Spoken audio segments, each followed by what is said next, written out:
Assalamualaikum warahmatullahi wabarakatuh. Hai semuanya, balik lagi di channel aku. Seperti judulnya, kali ini aku mau ngebahas tentang jenis-jenis susu alergi anak. Waktu itu aku udah pernah ngebahas tentang hal yang kayak gini, tentang jenis-jenis susu alergi anak. Tapi karena waktu itu aku masih pemula, jadi di sana audionya kurang kedengeran. Jadi banyak orang yang protes kayak gitu di video yang itu. Tapi video waktu itu nggak aku hapus. Kenapa? Karena di sana aku cerita proses gimana alerginya anak aku dan gimana aku nemuin susu yang cocok buat anak aku.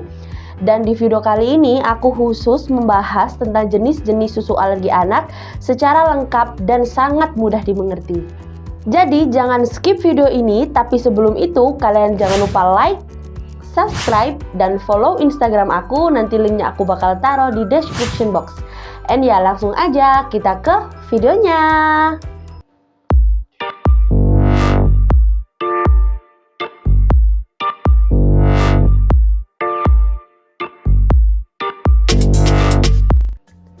Hai, tanpa cerita lagi gimana proses alerginya anak aku, jadi langsung aja kita ke pembahasannya, oke? Jadi susu anak atau susu bayi itu dibagi menjadi 3 bagian. Yang pertama adalah susu sapi, yang kedua adalah susu soya, yang ketiga adalah asam amino. Tapi di bagian susu sapi ini dia masih dipecah menjadi beberapa bagian lagi. Aku bakal jelasin satu persatunya. Yang pertama, susu sapi. Apa itu susu sapi? Susu sapi adalah susu yang proteinnya masih utuh. Contohnya, Bebelac, SGM, Tilkit, terus S26, Morinaga, kayak gitu. Biasanya susu-susu yang kayak gitu, susu sapi itu sangat mudah dicari di toko-toko kayak Indomaret, kayak gitu sangat mudah dicari. Tapi sayangnya ada beberapa anak yang tidak bisa mengkonsumsi susu sapi dengan protein yang utuh. Jadi ada susu sapi untuk anak alergi, ini dibagi menjadi 2 bagian. Yang pertama adalah susu yang terhidrolis parsial, yang kedua adalah susu yang terhidrolis ekstensif. Apa itu?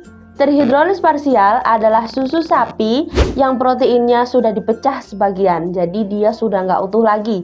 Biasanya susu-susu terhidrolis parsial kayak gini itu cocok untuk anak yang memiliki riwayat atau keturunan dari ayah atau ibunya memiliki alergi, atau dia memiliki gejala alergi ringan seperti ruam merah kayak gitu yang masih sedikit-sedikit kayak gitu. Susu ini masih bisa menimbulkan alergi karena dia masih dipecah secara sebagian.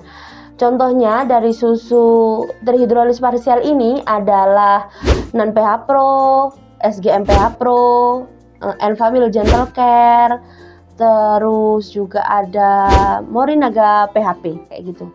Biasanya di belakangnya itu ada tulisan kayak PHP, PH Pro kayak gitu untuk menandakan kalau itu jenis yang parsial. Yang kedua adalah susu yang terhidrolis ekstensif. Apa itu? Susu yang terhidrolis ekstensif adalah susu sapi yang proteinnya sudah dipecah secara keseluruhan. Biasanya dia itu cocok untuk anak yang memiliki gejala yang lebih berat daripada parsial. Biasanya anak-anak alergi yang memiliki gejala BAB terus-menerus dan berdarah itu yang paling sering direkomendasikan oleh dokter spesialis anak pakai yang ekstensif ini. Tapi banyak juga anak yang masih nggak cocok pakai ini karena dia masih mengandung susu sapi. Contohnya susu apa aja sih yang parsial ini? Dia ada 2 merek, yaitu Nutramigen dan Pregestimil. Jadi kalau anak kalian alergi dan kalian masih ingin tetap mengkonsumsi susu sapi, kalian bisa mencoba urutan susu yang barusan aku jelasin tadi ya. Karena besar banget kemungkinan buat kalian bisa turun ke susu sapi biasa kayak susu Bebelac kayak gitu. Itu besar banget kemungkinannya.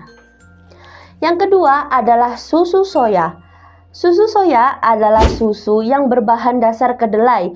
Banyak banget mitos atau hoax di luar sana yang beredar kalau susu soya itu nggak baik apalagi buat anak laki-laki.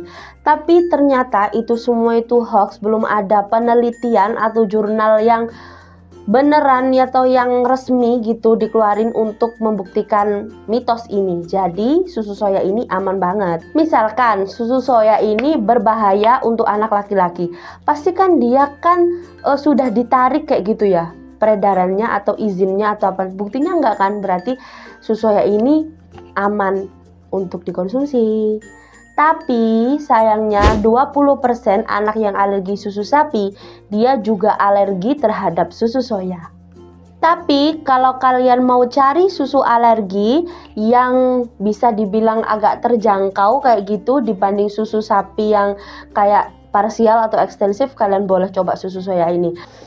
Contohnya adalah SGM soya, Isomil soya, Bebela Gold soya, dan juga Morinaga soya.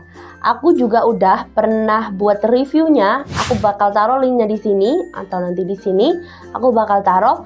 Menurutku itu susu soya yang paling recommended sih, yang pernah aku cobain kayak gitu. Kalian jangan lupa cek ya. Yang ketiga adalah susu asam amino, yaitu susu akhir dari segala susu alergi, atau banyak juga yang sering menyebutnya dewanya susu alergi. Asam amino adalah hasil dari penguraian protein. Contohnya adalah ketika mengkonsumsi protein, protein tersebut akan diurai di dalam tubuh dan hasil penguraian tersebut disebut juga asam amino. Dan dalam hal ini proteinnya adalah protein susu sapi tapi sudah dipecah secara sempurna. Jadi sangat minim sekali untuk menimbulkan alergi. Contohnya susu yang berbahan asam amino adalah Neocate dan Puramino. Tapi ini menurutku susu yang paling mahal di antara susu-susu alergi, tapi juga susu yang paling worth it untuk anak alergi. Kalau ada yang nanya, anakku cocok nggak pakai susu ini? Anakku cocok nggak pakai susu ini? Aku nggak tahu anak kalian cocok nggak pakai susu itu atau susu yang ini, karena balik lagi setiap anak itu berbeda. Alergi anak itu beda-beda. Jadi kayak anakku dulu juga, anakku juga nyoba satu persatu susu. Jadi kalau nggak dicoba dulu, ya nggak akan tahu mana yang cocok untuk anaknya kayak gitu. Kalau kalian ragu, kalian boleh konsul ke dokter spesialis anak mengenai alergi di anak kalian. Oke, sekian dulu video kali ini. Kalian juga jangan lupa cek video aku tentang anak alergi lainnya. Nanti aku bakal taruh linknya di sini atau di sini.